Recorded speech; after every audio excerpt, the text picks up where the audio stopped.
2018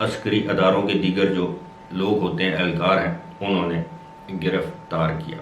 ان پر جس طرح میں نے بتایا ہے کہ جاسوسی کا الزام تھا۔ کچھ لوگوں کا یہ دعویٰ ہے کہ وہ CIA اور کچھ لوگوں کا یہ دعویٰ ہے کہ وہ بھارت کے لیے جاسوسی کرتے تھے، اور ان پر جو ملٹری کا جو کورٹ ہوتا ہے دوران ٹرائل یہ بات ثابت کی گئی کہ انہوں نے پاکستان کے ایٹمی راز جو ہیں، ایٹمی انفارمیشن جو ہے، معلومات جو ہیں، وہ CIA اور بھارت کو یا بھارتی جو ایجنسی را ہے اس کو فروخت کیے، بیچے۔ اب ظاہر ہے ان کا جو تعلق جڑا ہوگا پاکستان کے اندر تو ہے ہی ہیں انٹیلیجنس ایجنسی، تو ظاہر ہے برلن میں جب یہ ڈیفنس اٹیچی تھے اس وقت ہوگا۔ یہ میں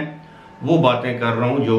افواج پاکستان کی جانب سے سامنے لائی گئی ہیں یا ذرائع سے سامنے آئی ہیں۔ 10 اکتوبر 2018 کو انہیں گرفتار کیا جاتا ہے۔ اس کے بعد 23 اکتوبر کو ان کے صاحبزادے، ان کا نام ہے علی رضوان راجہ، وہ اسلام آباد ہائی کورٹ میں اپنے والد کی گمشدگی کے حوالے سے پٹیشن دائر کرتے ہیں کہ جی ان کو بتایا جائے کہ ان کے والد کہاں ہیں۔ جسٹس عامر فاروق کیانی نے اس حوالے سے یہ کیس سنا۔ فروری 2019 میں اس وقت کے director general ISPR major general Asif Ghafoor نے یہ اعلان کیا، اناؤنسمنٹ کی کہ 2 سینئر ملٹری آفیسرز کو گرفتار کیا گیا ہے جو کہ فوج کی حراست میں، اور دونوں پر جاسوسی کا الزام ہے۔ یاد رہے کہ ان میں سے ایک لیفٹیننٹ جنرل ریٹائرڈ، اب ریٹائرڈ ہیں، اس وقت لیفٹیننٹ جنرل تھے، جاوید اقبال۔ ان کو بعد میں عمر قید کی سزا سنائی گئی تھی۔ اس کے حوالے سے ایک الگ ویڈیو میں آپ کو بتاؤں گا کہ یہ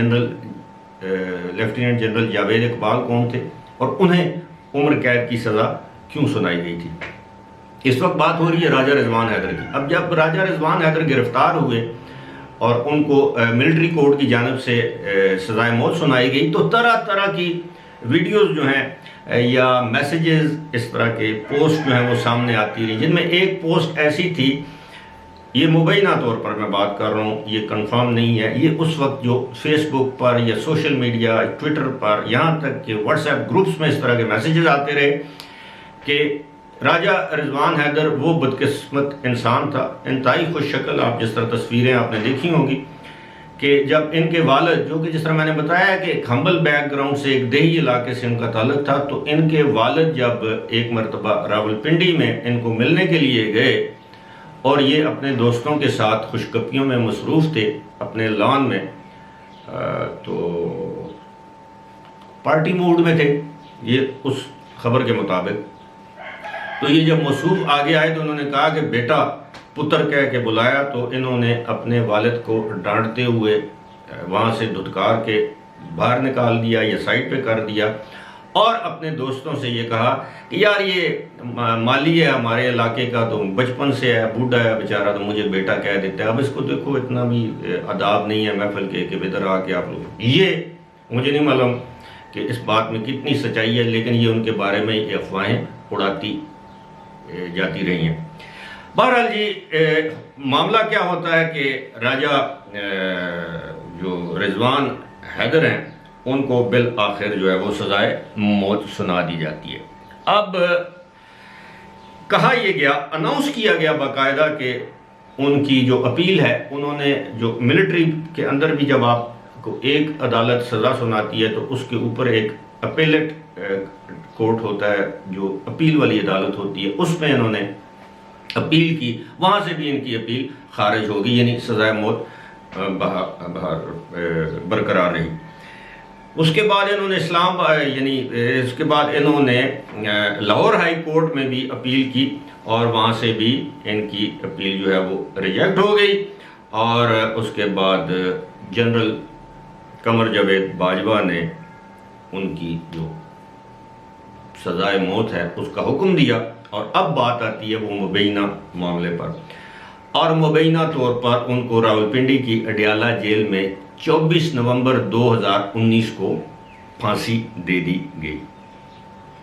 اچھا، یہ وہ دور ہے جن دنوں میں پاکستان میں اس کو موریٹوریم کہتے ہیں، پاکستان میں پھانسی کی سزا پر عمل درآمد کو روکا گیا تھا۔ یورپی یونین کا بہت زیادہ دباؤ تھا پاکستان پر، دیگر اداروں کا، کہ پاکستان میں بہت پھانسیاں دی جا رہی ہیں، لیکن بالآخر حکومت پاکستان نے اس وقت یورپی یونین کو یہ باور کروایا کہ جی پاکستان میں دہشت گردی کا جو افریت ہے، جو لوگ فوج کے خلاف یا اس طرح کے دہشت گردی کے واقعات میں ملوث ہیں، ان کو پھانسی دینا لازمی ہے۔ تو یورپین یونین نے کہا جی ٹھیک ہے، ان کو آپ دے سکتے ہیں، لیکن عام قتل ڈکیتی والے جو عام جو سویلین ہیں ان کو آپ پھانسی نہیں دیں گے۔ لیکن راجہ رضوان کا کیس پھر ملٹری سے ریلیٹڈ تھا، لہذا ان کو 24 نومبر 2019 کو مبینہ طور پر پھانسی دے دی گئی۔ لیکن اصل معاملہ اس کے بعد شروع ہوتا ہے۔ اس کے بعد معاملہ یہ شروع ہوتا ہے کہ بہت سے حلقوں کی جانب سے اس طرح کی اطلاعات سامنے آنا شروع ہو گئیں کہ راجہ رضوان حیدر زندہ ہیں، ان کو پھانسی نہیں دی گئی۔ اور اس حوالے سے ایک آدھ مرتبہ شاید ISPR کی جانب سے تردید آئی ہے، لیکن کوئی مؤثر تردید سامنے نہیں آئی، یہاں تک کہ کچھ لوگوں کا یہ دعویٰ ہے۔ اب میں بہت بڑا دعویٰ کر کے اپنے آپ کو کسی مشکل میں ڈالنا نہیں چاہتا، اور نہ ہی میرا یہ مقصد ہے کہ میں فوج کے ادارے پر کوئی انگشت نمائی کروں۔ میں وہ باتیں کر رہا ہوں جو عام اس وقت پبلک میں، مارکیٹ میں دستیاب ہیں۔ وہ کیا ہے